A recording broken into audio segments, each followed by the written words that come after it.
Hello and welcome everyone back to another episode of the Publisher Lab. I'm Tyler Bishop, joined alongside me, Whitney Wright. Whitney, we had a little bit of we didn't have time off, really, and our listeners won't have missed an episode thanks to our great producer, Manny here. So welcome back. That's true. And yeah. After no delay. How was your 4th?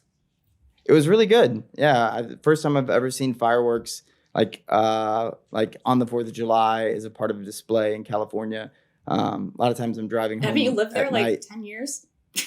Yeah, but it's so different in Missouri because in Missouri it's like if any of our listeners are from the Midwest, like you'll get it. Fireworks are a thing. You can buy them on the interstate year round. But in California, it's a big risk for fires. So they do them out over the ocean and it's always pretty tough to get there. But we live close enough that we could see it now. And we walked over there and I was pretty disappointed.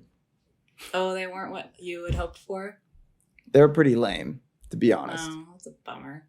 By comparison, in the Midwest, where it's like every municipality, even the small towns, drop like $1 million in fireworks every year. Yes. Actually, so there's a bunch of lakes where I live right now in Indiana, and the lake that my brother-in-law, his family, like where he grew up, they had them the same night that we were watching ours on our lake. But apparently the barge caught on fire like 12 minutes into the fireworks. And so like fireworks were like shooting off in a bunch of different directions. And I was literally, when I came into the office this morning, I was telling everyone about how like at least once a year a barge blows up and somebody shoots off all the fireworks at once. So yeah. Yes. It was true so Midwesterners. Yeah, it's all computerized, or, like no one was on the barge, luckily, and the fire department was able to put it out. But barge caught on fire like 10 minutes into the show and they were just going off everywhere and, thousands of dollars just down the drain. Yeah. I think that's the thing that's probably the most depressing to me now as an adult. And that's how I know I'm getting older is like anytime my wife and I, we were walking down, she's like, oh, I'm excited to see them. And I'm like, it's a shame that all those tax dollars go to fireworks. And it's like, oh my God, who am I? And you've become a 65-year-old man just bunkering down at home. Just like, the transition happened fast. Yeah, truly. Well, something new that's happening on the internet, I think it officially released today, is Threads by Meta. I initially was like, I'm not doing that. And then I saw a couple of my friends got it. I was like, okay, fine, I'll try it out. So did you get a Threads account? Peer pressured into a new social media. No one asked me to do it. Like, no one was like, you have to do it. I just saw my friends doing it and I was like, okay, fine, I'll try it. Yeah, it's interesting because this is actually a topic I've talked about quite a bit, just with friends and media contacts that have reached out, just asking about other questions, and they were asking my opinion about it. And I always preface anything on this front as I've been pretty good about predicting just about everything in the technology and media space over the last probably 5 or 6 years. But social media, since we can go back 20 years, I've been terrible at predicting sort of like a lot of the different trends and things like that. So take everything that I'm about to say with a grain of salt. But I think that it's going to be very irrelevant quite soon. And there's a couple caveats to that, but I'm interested in your initial thoughts on, I haven't even used it yet. I haven't downloaded it. I sent one, you can't even say tweet. I don't know what you call it. I sent a thread. And it was basically just to say that I saw my friends getting it, and so I decided to get it, and that's the only thing I've said. It's pretty integrated. You can get it through Instagram. Like you get a Threads account, it's your Instagram account. And I actually saw online that in order to delete your Threads account, you have to delete your Instagram account. So they lock you in once you get it. Oh, well, that makes a lot more sense. So 2 things. One is it's Meta, which is, everybody knows is Facebook. But in the App Store, Threads it says Threads, by Instagram. And it shows you a lot about like how they understand their brand to be perceived and who they're targeting. But the other thing I think is really interesting, and I think it's a big mistake, is they're obviously all the PR and all the sort of marketing they're doing around it right now is all around the number of users that are online, that are downloading it. 10 million downloads. But the thing you just mentioned, I think maybe the general populace doesn't know, but I think people in our space definitely understand that those numbers are going to get inflated Yeah. through things like what you mentioned, where it's like you have to delete an Instagram account to get rid of it and things like that. Yeah. It looks a lot like Twitter. I mean, how else can you make a kind of Twitter-esque thing other than it looking like Twitter? But it is very integrated into Instagram, and you can like there's a direct like thing that you can click and add it to your Instagram story, you know, and so they're really leaning hard on Instagram. They know that that's their their golden child right now is Instagram. So and I find it a little bit curious as to like why they didn't just build it into Instagram as like a separate section. I'm sure it was discussed, but yeah, that it boggles my mind just because it seems like they're trying to use their existing platform to build a second platform. And I get that Twitter's a different thing from Instagram. That's why it's still around, is like, you know, the reason why it didn't get MySpaced and like go out of vogue in the way that, you know, a lot of social media like popular trends have gone is because it delivers something that the others don't.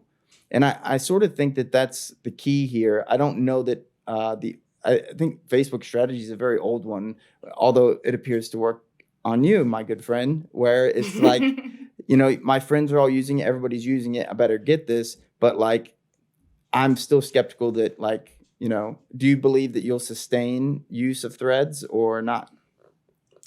I don't know. I think there's something very like there's something about Twitter that I like, and I think it's because it's like it is a little crazy on Twitter. And I don't know. I like Twitter as well.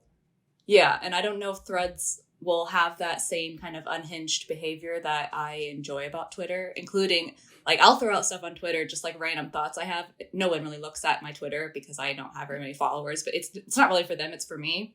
And so I don't know if Thread's going to have that pull for me personally, the same way that Twitter does, but I don't know. I'll try it out. You know, I'm willing. Yeah, I know, I'm with you. It's like my Twitter is definitely something, you know, my wife always says, oh, he uses it professionally, which I don't use it at all right now. Still can't get into my account. Go back and listen to the past episode. If anybody can get a hold of somebody at Twitter, I would love that. But the big thing is like, it's not though. It's like I have people that follow me because of both this show and then, you know, like just sort of my position in this space.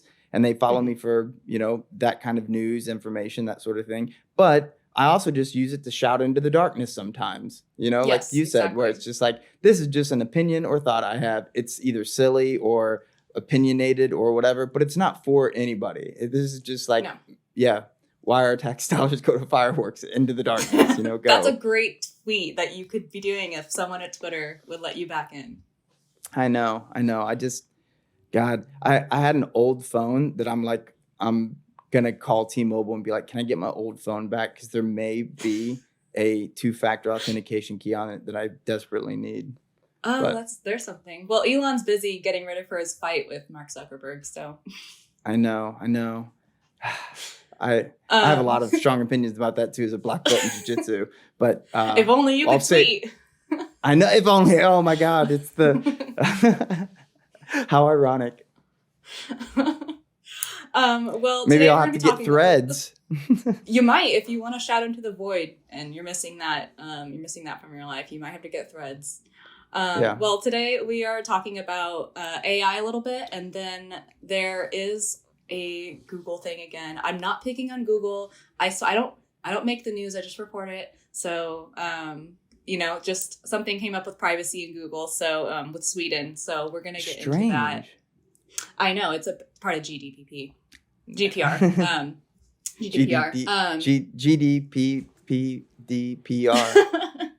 CP, I don't remember. So anyway, we've talked a little bit about this in the podcast, but there's, you know, concern, you know, is AI going to replace search engines? And this article from What's New in Publishing is talking about that it has the potential to maybe replace search engines, which causes concern among publishers. And publishers rely heavily on search as a referral source, with 35% of news publisher traffic coming from search engines. And basically, this article is saying that publishers need to prepare for a world without search by reducing reliance on search traffic and building audience relationships. And so I guess I wanted to get your opinion on that. I know we've kind of talked about like search engines and AI are going to be different and they're going to be used in different ways. But do you see search, for people that may have missed previous episodes where we touched on this, do you see search disappearing in, the next 20 years? Um, Depends on in the way that, 20 years for sure. But Yeah. not because it depends on how you want to define it, right? Because the Yeah. way a search engine works today is going to be different in a year. It'll be Right. dramatically different, I believe. But that doesn't necessarily mean that for publishers that like the business goes under. In the same way that it's like, if you were in the quote unquote content business, you made content, 100 years ago, even, it's like that business is still here. It's actually better. It's growing. It's been growing for 100 years. And this space is no different. Now, are the majority of your customers gonna, like in the same way now, it's like in retail, it's like, do the majority of customers walk into a brick and mortar store and buy something? No. But they still buy the same types of things from a lot of the same retailers. They just do it online. Right. And I see this being a really similar type of situation because I think we're talking, I see articles like this and I see these discussions, and actually I agree with this. It's like, obviously you want to build your own audience. If you haven't listened to the show long enough for some of the different types of things that we've talked about on here, this is obviously something that I think every publisher should be a proponent of. You want to build those audiences, but you need to be in a place where it's like you can market your content. So marketing content looks like, going into forums and communities, different places like that, finding your audience and creating content for them, having some way of distributing it to them. But search is a great distribution channel right now because it allows you to be discovered outside of any other marketing other than making quote unquote good content. So I do think that the benefit of this for publishers is you can stop wasting so much time on these like niche little SEO things that probably don't matter at all. Like I saw somebody the other day that was like, we're selling backlinks, and like they were like, some kind of backlink affiliate or something. But I was just like, oh my God, like why are people wasting their time on this right now? Like time and money. You could be producing so many articles in the time it takes like to waste your time on that. And so the way that I look at it is basically you need to be making good content. You need to know where people are finding it, and you need to be in tune with your audience. And I think if you're a publisher right now that you see everything is in the world, the color of SEO and, getting traffic through that, and then also just trying to crank out niche content to make money, I think you're going to probably be very sorely disrupted and disappointed by what the future holds, because I do think it's going to be a lot more work in terms of knowing what content to make, what information to include, and then also being able to keep your finger on that pulse, because we're going to need content. People might not need to write all of it or most of it, but we are going to need to know sort of like the supply and the demand. And I think that that's something that publishers maybe have atrophied on over the last maybe 10 years with Google search. Well, you mentioned backlinks, kind of, especially purchasing backlinks, being kind of obsolete, definitely in the near future. Is there anything else kind of that have been digital publishing tricks in the past that just are quickly fading out here? I would say like a lot of the same principles that are embedded in SEO are actually good ones, because they are designed around sort of like trying to create quote unquote the best content. The thing that I would sort of separate your like mind from is like focus more on that and less of sort of this is SEO, doing SEO things or making decisions or spending a lot of time on tasks that are solely designed so that you can rank in Google search engine. Now, there's some things that, Google's not going away anytime soon. And in fact, like they may remain the dominant player in this space. It just may look different in like 5 years. So you're still going to get the majority of your traffic from there, I think, for the foreseeable future. But I think that's a lot murkier than it was before. But I would really start saying to yourself, am I spending my time doing things that are basically not creating content, understanding what content it is my audience wants, and then finding ways to connect with my audience so that like, they're endeared to my like brand or my content so that they want to keep coming back. You may just have no connection where it's like people come to you for specific types of information. Well, it's like, how can I establish myself as the authority or the spot for this in this space? And, maybe it's like building partnerships. Like I would think like a business, not like somebody that's, trying to SEO optimize a website. Mm-hmm. Yeah, that makes total sense. Well, segue into content. This article is talking about why using AI to write content won't guarantee success in Google search rankings. This is an article about how, the world of SEO, and we were just talking about this, has changed so much last year to this year, including Google's helpful content update and then, OpenAI with ChatGPT. And so Google earlier this year clarified, their position on AI written content, that it's okay as long as it's, well, they have no highlighting choice. the importance They can't tell the difference. Right. High quality content, even if it's, created by machines versus humans. And Google's algorithm focuses on intention, and content creators should aim to provide original, valuable content. So you can still use AI. It's, this article was talking about, you can still use AI to write content or to help you write content, but you shouldn't just be using it to write content and throwing it out on the internet. It's, really important to integrate the creative process, the quality of content, making sure the intention behind it is that you're providing expertise and experience, authoritativeness, trustworthiness, and using AI as a tool and not just as, I guess something that can make it so you don't have to do any work. Yeah, the sentiment is right. I think you can put a hard stop after Google said, don't just have it create content and throw it on the internet. And I would tell you that not because, like rankings, Google, blah, blah, blah. I would tell you that because it's just not going to work. It's going to be a waste of time. Like everybody can do it. So it's a commodity. The information is out there, like there's no value provided. So yeah, you could try it. But my guess is you're actually spend way more time, like wasting your time on something like that. That's going to not be fruitful. Even if you got lucky and you made, got something that actually did rank for some period of time, it's not going to very long, not if it's, meaningful, because somebody will come along and make better content for that. The biggest thing here is that AI can write content. It can write content really, really well. The problem, and it has access to more information than any human in existence. So it's going to be able to do this job. Now, here's the problem is the content that it's pulling from and all the information that it has already exists. It already exists. It's out there.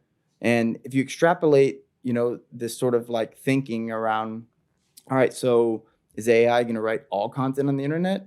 Well, it might, but even if it writes all the content, like it's in the same way that, like if you're an author of a book and somebody is maybe like your writer, you might just, semantically tell them what it is you want to write about, and then they may write it and you proof it and edit it or whatever.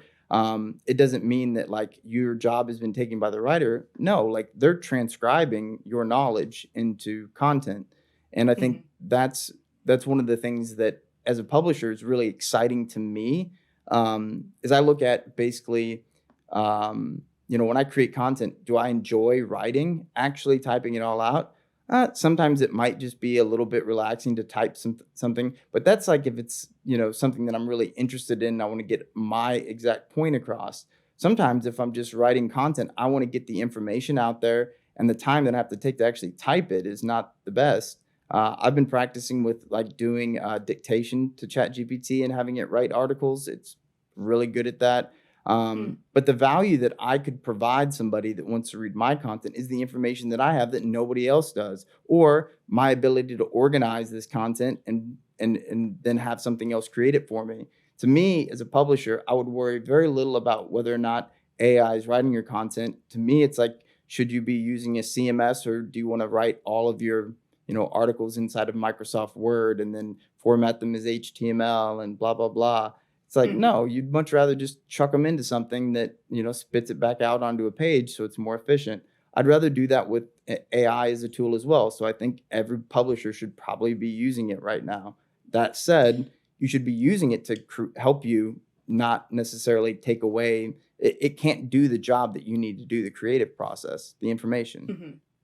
Yeah, it kind of reminds me, I know you've mentioned at least like the best publishers are those who are creating new niche content. If you're just writing stuff that's already on the internet just to try to rank, you're not going to rank and you're not going to do well because it's already out there. And that's what I think a lot of AI does. Like you said, it's pulling from what's already out there. So it's not going to be creative or unique. It's just going to write a good paragraph, but it's going to be writing on stuff that's probably already out there. And it's usually not very specific.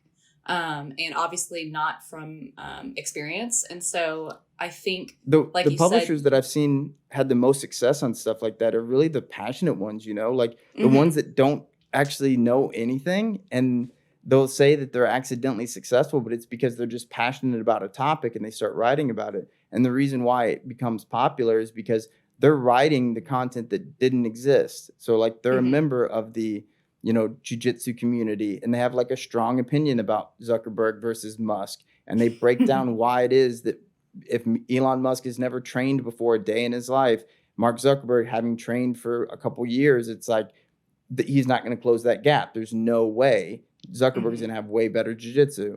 But like, how many people know that? And then also like, that's a topic that, people are interested in popular wise, and then maybe also within the space. So it's like, it's like, that's a really unique perspective that someone might have that they want to write about. And it's, that people are interested because you're plugged into it.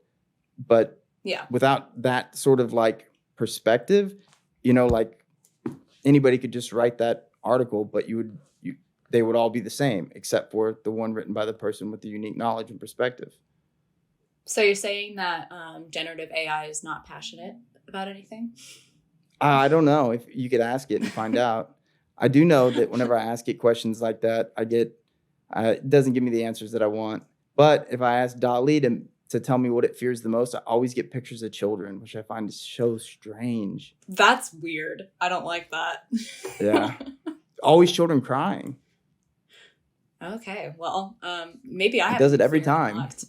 Hi, my name is Jeff. I'm the Global Director of Publisher Success at Ezoic, and I'm here to tell you what's new with the Support Dashboard. The Support Dashboard makes it quick and easy to help you find answers to questions that you may have and get you back to creating content very quickly. The new layout is designed to increase accessibility. You have access to any of your open tickets, you can contact our live chat agents, and you have direct access to the knowledge base for any of your questions. We've also implemented a light mode and a dark mode for your visual preferences.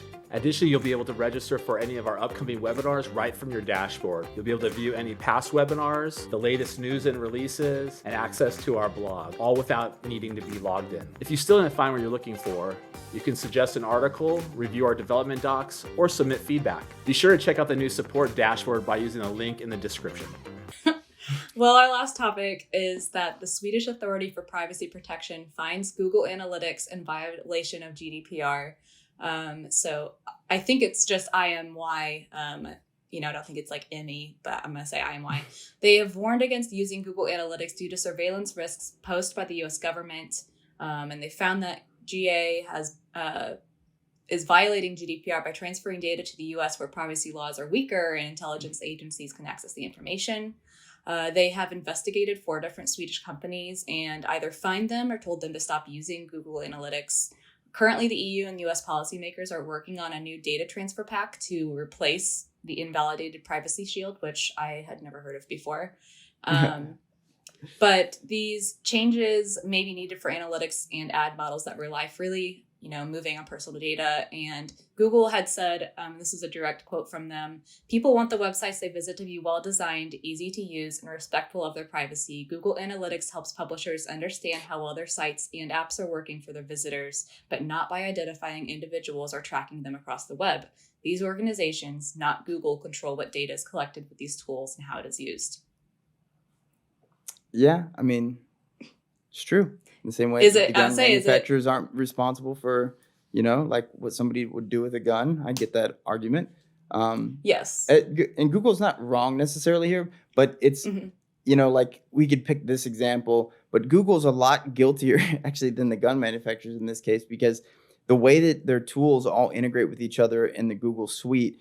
And by the way, this little browser called Chrome, it makes it so that you start to get these, like Google has all this data. They sort of lock you into an ecosystem, which really it's difficult to not collect your user data, and then also as a user not have your data collected and to still be able to like successfully use the products like anywhere close to their like full potential. So that aside, this is actually why Threads didn't launch in, I believe, Ireland and the UK today, is because there's currently still, they won't list it in the App Store, or they won't allow it to be used in those countries because of sending the data back across to the United States.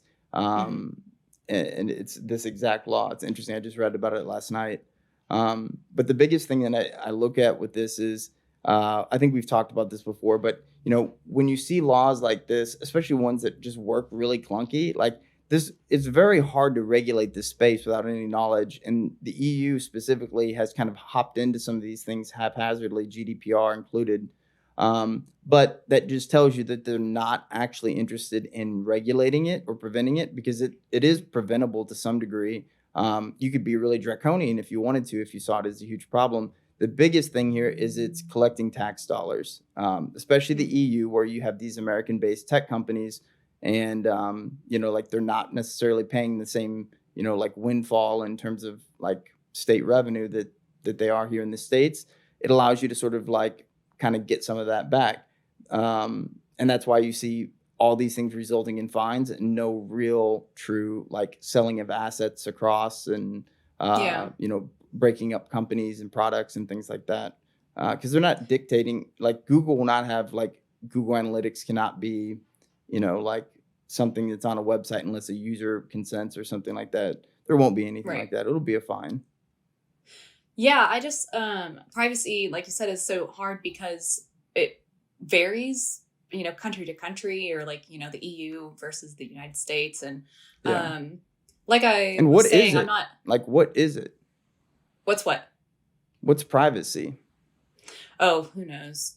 Well, that's what I mean. It's like they define I think it's it different as for everyone. like, yeah, is that an IP address is what they're most concerned about right now. And then, you know, with GDPR, it's like this idea that there's something that could be done by tracking you that would allow a third party to identify you or you. So with your IP address and all the other information, I could reasonably suspect that it was you that visited my site. But, you know, realistically, unless you're basically a government organization that's trying to track a criminal, like what motivation does somebody have to like actually track down a user outside of something like advertising? I mean, you're going to get into some very bizarre edge cases that I think are true, in which case I think all humans would basically just be like, that's fine. I'm willing to like give up that amount of privacy to have like a far more convenient, personalized and tailored internet and like user experience. And the people that, and then forcing all the people that want, you know, nobody to be able to ever identify that they visit a certain website or something like that, to be, you know, have to opt in for additional privacy. That's how people use Chrome today. It's like you go to incognito mode if you don't want your, you know, browser cookied. But the problem with this is that when you hear the word privacy, I think people have these other ideas of what that means. Like ask somebody on the street, like, what does data privacy mean to you? And they will not tell you it's, you know, somebody could tell that I potentially visit a website if they stitch together all the information or something like that.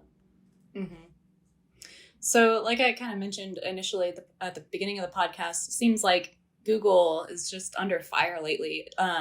Am I just like, maybe I've just been like oblivious all this time, but I feel like a lot of people have just been picking on Google lately. And I don't know if it's, you know, this kind of like, not a trend, but like, it's like, oh, Google's finally, you know, getting exposed or whatever that means. And so, you know, now's the time to strike. Or like, do you have any opinions on like why Google suddenly is like getting all of these kind of lawsuits and pinged for certain things?